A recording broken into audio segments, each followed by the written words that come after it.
Nous sommes de retour avec Magloire Teko Kinvi. Il est rédacteur en chef de Flambeau des démocrates et Aclessor consultant et coach en politique et en entrepreneuriat. Magloire, vous aviez la parole. Oui, je disais que en réalité, Guillaume Soro s'était imposé, n'est-ce pas, aux différents présidents qui étaient là, parce que, souvenez-vous, c'est un monsieur qui a développé sa rébellion. Ils ont pris en otage pratiquement la partie nord du pays, oui. Et il représentait une certaine menace, surtout pour le président, le régime du président Gbagbo, qui était obligé de faire avec lui. Il était pratiquement obligé de faire avec lui. Il était ministre et je crois qu'il a même été premier ministre au temps du président Gbagbo. Oui, il était premier ministre et le président Ouattara, il est arrivé. Vous savez, c'est quelqu'un, eux tous, ils savaient qu'ils n'avaient pas peut-être la cote qu'il faut pour parvenir à un certain degré du pouvoir. Mais comme il était là pour jouer le rôle de tout fait, Gbagbo et Ouattara, à un moment donné, Guillaume Soro était son partenaire stratégique. Et donc, lorsqu'il est arrivé au pouvoir, il était obligé de composer également avec lui. Et vous allez voir sa succession, son évolution qui a été fulgurante là, et jusqu'à devenir président de l'Assemblée nationale, où on peut dire qu'il était pratiquement le vice-président de la Côte d'Ivoire. Maintenant, là où ça a capoté, c'est que à un moment donné, le bébé que vous élevez n'avait pas peut-être toutes les potentialités qu'il faut pour accéder à des degrés, à des postes donnés, mais pour des considérations politiques et des intérêts stratégiques, vous l'avez hissé à un niveau donné, il a pris goût du pouvoir. Voilà. Maintenant, il veut avoir plus que ça. Il en demande plus que ça et ça n'a pas plu aux parrains. Ouais. Et vous avez vu que ça a créé la rupture, elle est consommée aujourd'hui. Le courant ne passe plus du tout et c'est l'ancien Premier ministre qui a été inhumé tout récemment. Oui, Ahmed Bakayoko. Gon Coulibaly Bakayoko qui le disait quelque part que lorsque le président il faisait allusion à Guillaume Soro que lorsque le président à un niveau donné, vous pensez que vous êtes grand. Vous êtes géant, mais quand il se retire, vous devenez tout petit. Voilà. Donc ça disait tout en fait. Donc je crois que Gbagbo, en réalité, tout ça doit être une leçon, comme j'aime le dire souvent, aux acteurs politiques, que les armes ne règlent pas les solutions, ne règlent pas les problèmes en politique. Le plus important, c'est de s'asseoir autour d'une table et entre Ivoiriens, on doit être en mesure de pouvoir discuter et s'entendre. On n'a pas besoin de lever, de promouvoir des rébellions pour créer des difficultés au régime et après, parce que c'est ça qui se retourne en fait contre Ouattara lorsqu'il s'agit de cette petite guéguerre-là de loin entre Guillaume Soro et le président Ouattara. Mais en somme, je crois qu'avec le retour annoncé du président Gbagbo et Charles Goudé, ça va être un nouveau départ pour tous les Ivoiriens. Le plus important, c'est de regarder en face la Côte d'Ivoire et son développement. Un nouveau départ pour tous les Ivoiriens, surtout peut-être pour Charles Goudé, très jeune, qui affiche son envie de devenir le président de la République de Côte d'Ivoire. Un jour, il soit PDC, mais bien avant cela, il peut jouer par ses discours et ses sorties, il peut jouer également un grand rôle qui c'est dans le gouvernement, dans un gouvernement du président Alassane Dramane Ouattara. Enfin, c'est ce qu'il essaie de faire. Mais moi, je voudrais qu'on comprenne. Il n'y a personne qui est indispensable. Ouais.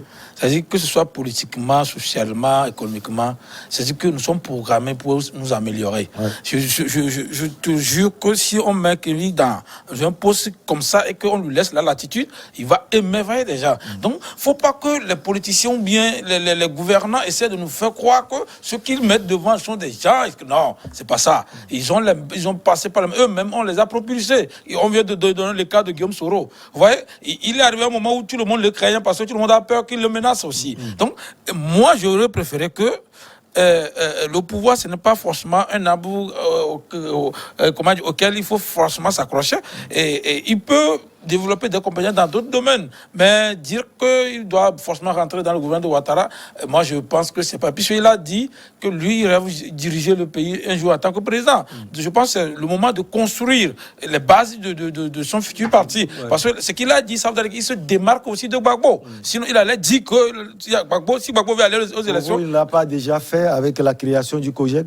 son Non, parti politique. là, il n'a pas totalement fait, mais il vient de le confirmer en disant que, parce que si Gbagbo veut aller, je suis son adversaire politique, il vient le dire. Donc, c'est cela. Mais moi, Guillaume, comment dit, Blé Goudé, moi, vu sa carrure, j'aurais préféré qu'il fasse cavalier sans vouloir forcément rentrer dans le gouvernement de Ouattara. Mais c'est ce que je suis en train de constater. Je sais que quand Gbagbo va revenir et que rien n'a eu lieu, ils vont vouloir faire... Peut-être le trait d'union, hein, comme on voyait également Ahmed Bakayoko. Non, vous voyez, c'est ça que je suis en train de dire.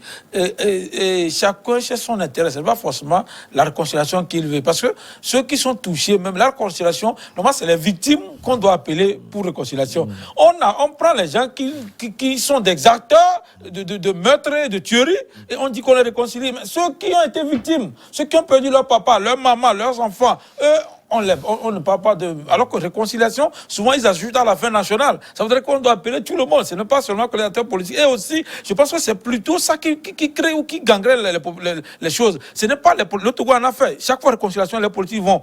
On n'a jamais été réconciliés. Donc, il faudra plutôt appeler toutes les couches de la société pour parler réellement de la réconciliation. Et moi, je pense que ce n'est pas plutôt les acteurs là qui sont importants. On n'a qu'à impliquer les gens sociaux dans tous les domaines pour voir comment ça peut faire. Il y a des conseils psychologiques, il y a des conseils d'image, des conseils sociaux qu'on peut utiliser dans ces domaines. On n'a qu'à appeler tout le monde. Mais quand vous mettez... Moi, je suis fatigué que durant 10 ans, 30 ans, 25 ans, qu'on entende parler de la même personne, mais que le pays n'évolue pas. Je l'ai déjà dit ici. Au moins, la Côte d'Ivoire nous aurait appris quelque chose, c'est que les anciens présidents, quand les anciens présidents sont là aussi, ça ne règle pas, ça aussi crée problème. Ouais. Donc, on a pris le cas avec la Côte d'Ivoire. Donc, je pense que c'est le lieu de tourner la page.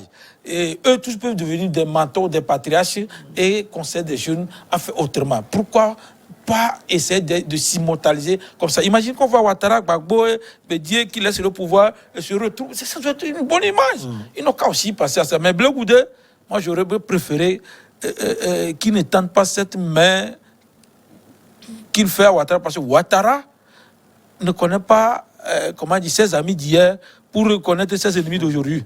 Donc moi, je dis qu'il n'a qu'à être sur le qui-vive. Allez, on va parler également du Tchad. Human Rights Watch a accusé jeudi les forces de sécurité tchadiennes d'avoir mené une répression implacable contre les opposants à l'approche de la présidentielle du 11 avril prochain. Donc, dimanche, le président sortant Idriss Déby Itno, candidat plutôt à un 6e mandat, et assuré, Kevin, de les remporter. Bien évidemment. Plutôt, oui. Ce qui se passe au Tchad, c'est comment ça se dit, c'est une course où il n'y a que le président Idriss Déby en réalité. Tous ceux qui l'accompagnent sont juste là pour faire du formalisme. Ça fait quand même son 6e mandat. Oui, 6e mandat. Son 6e mandat. Ça fait 30 ans. Ça fait 30 ans, c'est beaucoup. C'est beaucoup qu'un chef d'État soit au pouvoir 30 ans durant et qu'on n'ait pas peut-être, qu'on n'estime pas avoir des têtes bien faites et bien pleines au Tchad pour prendre la relève. Malheureusement, c'est ce qu'on constate. Et moi, ce qui me choque encore le plus, c'est la manière dont il gère un peu la crise, pas la crise, mais le contexte électoral. Vous vous rappelez que déjà fin février, si ma mémoire est bonne, on a fait une raid au domicile de Yaya Dilo, en tuant même sa mère, sa maman. Il n'y a rien de plus cruel que ça. Parce que la politique, c'est un débat d'idées. On ne va pas vouloir juste attenter à la vie de l'autre au nom de la politique. Mais au Tchad, on l'a vu, on a fait descendre des militaires au domicile de l'opposant. On a tué sa maman, on a blessé plusieurs personnes. Aujourd'hui, ils se retrouvent en exil. Ceux qui sont là actuellement, en réalité, c'est parce que oui, il faut aussi faire acte de présence qu'ils sont dans la cour, sinon en réalité, ils n'espèrent rien en retour. Et on pense que normalement, le pouvoir revient à la population pour réclamer un peu que la démocratie soit appliquée chez eux. Malheureusement également, il y a la force on leur oppose la force, on les tabasse proprement lorsqu'ils veulent manifester. C'est justement de ça que Human Rights Watch parle en sortant son rapport là. Et malheureusement, on voit des gens tabasser, des hommes en uniforme tabasser des gens, mais lorsque un régime se défend en disant qu'il n'y a rien de cela, moi, ça me choque parce que je me dis, on peut faire de la politique avec un minimum d'honnêteté. Mais ce que nous constatons souvent sur le continent africain, c'est qu'on fait la politique, on pense qu'il n'y a pas la morale dans la politique, il n'y a pas l'honnêteté, alors qu'on peut le faire. Comme je l'ai dit, c'est un débat d'idées. Mais après tout, c'est le continent avec ses réalités. Mais je reconnais également qu'il est là, ça fait 30 ans, comme nous le disons. Mais de l'autre côté, il n'est pas là parce qu'il veut être là, parce qu'il a le soutien, bien évidemment, de la France. Ça, aujourd'hui, tous les acteurs le reconnaissent. Et il a même dit, lui-même l'a dit. Lui-même, il a dit, et même la France officielle le reconnaît tel. Parce que c'est un monsieur qui se pose, qui s'érige aujourd'hui en rempart entre, en tout cas, le Sahel et peut-être la côte, pour lutter évidemment contre le djihadisme. Et au nom de cette lutte contre le djihadisme, le monsieur est là et personne ne l'inquiète. Voilà. Alors qu'ailleurs, d'autres sont inquiétés par la même France parce qu'ils veulent faire 3, 4 ou 5 mandats. C'est un peu le grand paradoxe. Allez, et ce qu'il faut noter, c'est cette répression cruelle de ses opposants et surtout de la société civile. Idriss Déby, le maréchal Idriss Déby s'en fout éperdument. Moi, je pense que l'Afrique a une maladie et donc je sais si c'est le nom doit être le fauteuil présidentiel. Donc il faut trouver un remède ou présidentielle ou je sais pas lequel il faut le trouver. Donc ce n'est pas inhérent seulement à Idriss Déby, parce que presque dans toutes les élections qui sont passées dernièrement là, il y a eu des répressions. Lui, il a essayé d'être encore plus véhément dans ce qu'il fait. Sinon, eux tous l'ont fait. Hein. Les derniers présidents élus ont commis des crimes, même si personne ne veut en parler.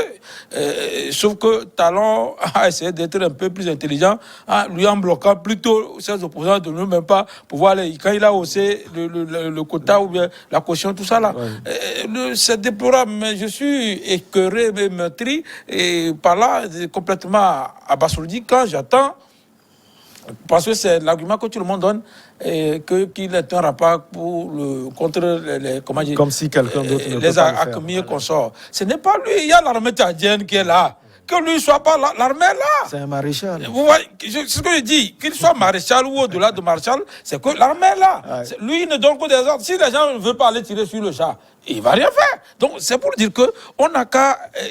C'est que nos dirigeants n'ont qu'à comprendre quoi. Il y a plusieurs personnes qui peuvent jouer le même rôle. Même la France, c'est là où je ne comprends pas. L'hégémonie française ou la politique étrangère française est tellement mauvaise que je me demande s'ils comprennent ce qu'ils font. Parce que on peut faire la même chose en utilisant d'autres personnes et ça ne frustre pas les gens. Ouais. Mais quand on le voit comme ça, ouais, c'est ça qui fait que d'autres présidents vont prendre goût. Si lui là a pu faire 6 mandats et qu'on le laisse, donc moi aussi je peux y arriver. Ouais. Donc c'est pourquoi il y a ce genre de choses. Heureusement, c'est l'Afrique de l'Ouest est un peu exemple, s'il faut le dire. C'est que le phénomène de plusieurs mandats, même c'est en Afrique australe là, il y en a beaucoup. Ben, je me dis que... De plusieurs mandats, vous le dites. Oui, Congo-Brazzaville, Cameroun, Tchad. Je dis que c'est comme si c'est leur jeu favori, ça. Donc, on n'a qu'à aller d'une manière ou d'une autre. Mais je pense que la France même devait avoir honte chaque fois si on parle d'elle comme ça. Parce que c'est ce que les panafricanistes utilisent à tort à travers. Mais on ne peut pas vivre dans un monde où on fasse des bêtises, qu'on acclame. On a transformé l'exception maintenant en règle, où quand tu viens, il faut faire plusieurs mandats. Ouais.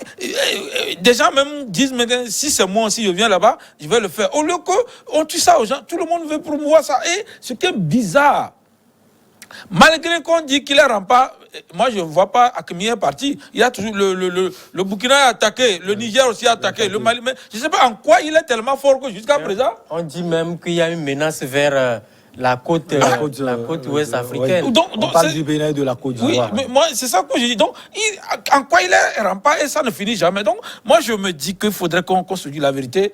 Et nos dirigeants sont des comédiens. Et ces derniers moments-là, il faudrait que ça change. Vous voyez, c'est que, des fois, on a l'impression que l'école nous a rendu tarés parce qu'on est allé apprendre à Oui, l'école. justement, on va contre mieux. parler de Ouais. l'école tout à l'heure, juste après cette petite pause.